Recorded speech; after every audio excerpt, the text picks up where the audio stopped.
But Nawab Malik साहब, जो बात आप कह रहे हैं, क्या आपको लगता है कि एनसीबी के एक अफसर के अंदर इतनी हिम्मत होगी कि वो एक सिटिंग मिनिस्टर, जो महाराष्ट्र के एक सिटिंग मिनिस्टर को धमकी दे और उसके बाद उनके दामाद के ऊपर फर्जी केस लगवाए, जैसा कि आप आरोप लगा रहे हैं? क्या वो अकेले अपने दम पर ये काम कर सकते हैं, या आपको लगता है कि he has become too big? देखिए, मैं आपको बता दूं कि जब इन्होंने गिरफ्तार किया, या तो उनको डर था कि कोई इसका रिपरकेशन भी होगा। गिरफ्तारी के शाम में जब 27A लगा दिया, तो उनके जानने वाले कुछ लोग मेरे पास आए कि बोले ये मैंने नहीं किया है, मेरे ऊपर ऊपर से दबाव था और ऊपर के दबाव के कारण हुआ है, हमारा इसमें कोई गुनाह नहीं। मैंने कहा ठीक है, वो अफसर है, उनका काम है, वो करें। कहीं ना कहीं ये व्यक्ति जब से नौकरी में आया, इस व्यक्ति की ट्रांसफर ही मुंबई शहर से नहीं हुई। कभी वो कस्टम में रहा, कभी डीआईआर में डीआरआई में रहा, कभी एनआईए में पोस्टिंग हो गई, फिर मांग के एनसीबी में लिया गया। कहीं इनके रिश्ते सरकार पिछले 7 साल से है, लेकिन कुछ नेताओं के साथ अच्छे हैं। इन्हें यहाँ लाने में कुछ नेताओं ने मदद की है, ये सच्चाई है। और इनके जरिए बॉलीवुड बदनाम हो जाए। सुशांत सिंह राजपूत के मामले के बाद एक अलग तरह का माहौल बना कि पूरे महाराष्ट्र में इस तरह का ड्रग का खेल है, और बॉलीवुड बदनाम हो जाए, महाराष्ट्र बदनाम हो जाए, महाराष्ट्र की सरकार बदनाम हो जाए, उसमें कहीं न कहीं ये हथियार की तरह इस्तेमाल हो रहे थे। जब पॉलिटिकल आका कुछ मदद कर देते हैं, तो बेलगाम अधिकारी हो जाता है। तो चीज़ें हैं, कुछ लोग इनके साथ खड़े थे, ये सच्चाई है। बट कौन लोग थे, कौन बीजेपी के नेता इनके पीछे हैं? आपने कुछ इन्वेस्टिगेट किया उस बारे में?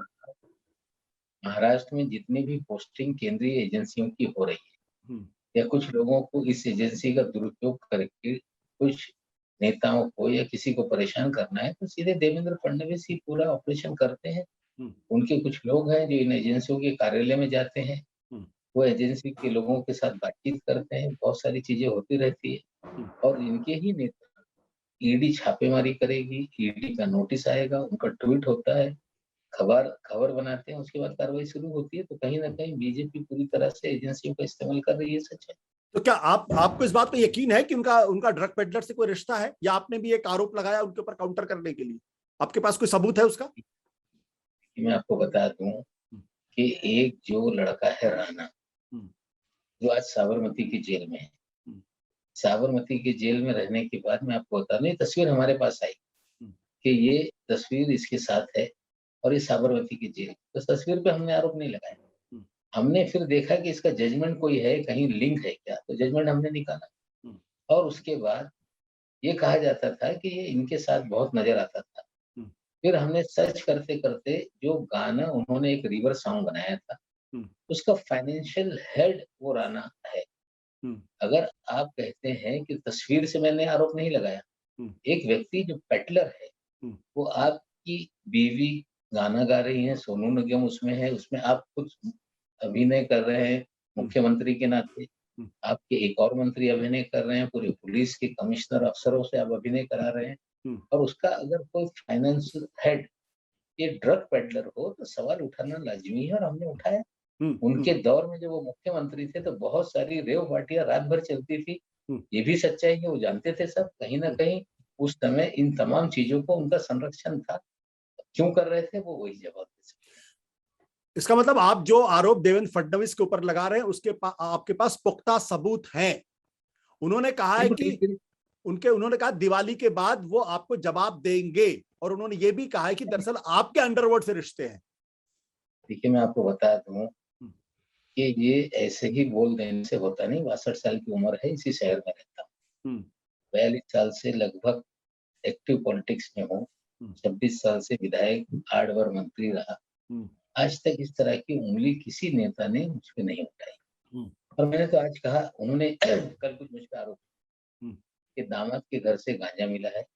मैंने कल आज ही सफाई दे दी कि हमारे दामाद के घर से कोई भी रिकवरी नहीं, सिर्फ 20,000 रुपए का ट्रांजेक्शन है जो उन्होंने तो सिगरेट के तंबाकू लिए थे। फिर उन्होंने कहा कि ये केस को कमजोर करने के लिए आरोप लगा रहे हैं। एक बार चार्जशीट फाइल हो गई, तो कोई भी चार्जशीट होने के बाद केस को कमजोर नहीं कर सकता। उसके बाद उन्होंने कहा कि इन्होंने इस्तीफा दिया था एक बार, उसको भी सावंत कमीशन बैठा था। मुझ पे आरोप लगा कि मैंने न्यायालय के आदेश की अवमानना की है। वो भी उसको लेके जांच बैठी, उसी स्ट्रक्चर यही था हमारे ऊपर एक लाइन का कि इन्होंने न्यायालय के आदेश की अवमानना की, और जो मैंने आदेश पारित किए थे वो हाईकोर्ट ने भी उनके सामने गया, कोई भी उसका कॉग्निशन नहीं दिया, और सुप्रीम कोर्ट ने उस आदेश को 14 साल बाद कहा कि मंत्री ने जो निर्णय लिया है उसको आगे बढ़ाया जाए। तो 3 आरोप लगाए, अब चौथा आरोप उन्होंने लगाया कि ये इनके अंडरवर्ल्ड से रिश्ते हैं। आपको शायद पता होगा, कितने लोगों को मुझे पता नहीं, लेकिन महाराष्ट्र में पिछले 5 साल जब उनकी सरकार थी, सबसे मुखर तरीके से अगर कोई इनके खिलाफ बोल रहा था तो मैं था। इनके भाई का एक मामला था, 1 साल जिस दिन पूरा हुआ था उस दिन हमने मुद्दे को उठाया था। 5 साल ये मुख्यमंत्री रहे, ये गृह मंत्री पूरी तरह से इनके पास था, गृह मंत्रालय। अगर इतने मुखर तरीके से जब पूरे महाराष्ट्र का सारे नेता खामोश थे, एक शब्द कोई बोलने के लिए तैयार नहीं था, तो मैं मुखर तरीके से इनके खिलाफ हमला कर रहा था। अगर इस तरह से मेरी कोई लिंक होते तो निश्चित रूप से कुछ ना कुछ चीजें सामने आती। आज फिर कह रहा हूँ कि हमारे जीवन में इस तरह का कोई दाग नहीं, लेकिन कभी-कभी होता है, कोई मुसलमान है तो अंडरवर्ल्ड से जोड़ दो, दाऊद से रिश्ते बना दो। इस तरह से हवाबाजी के बयान उनके हैं। मैंने कहा कि हम तैयार हैं, लाइए साबित कीजिए कब और किसके साथ हमारे रिश्ते हैं। अगर इस तरह का कुछ होगा तो हम सार्वजनिक जीवन से इस्तीफा दे देंगे, कभी राजनीति में नहीं रहेंगे। सत्य हिंदी का ऐप डाउनलोड करें गूगल प्ले स्टोर पर।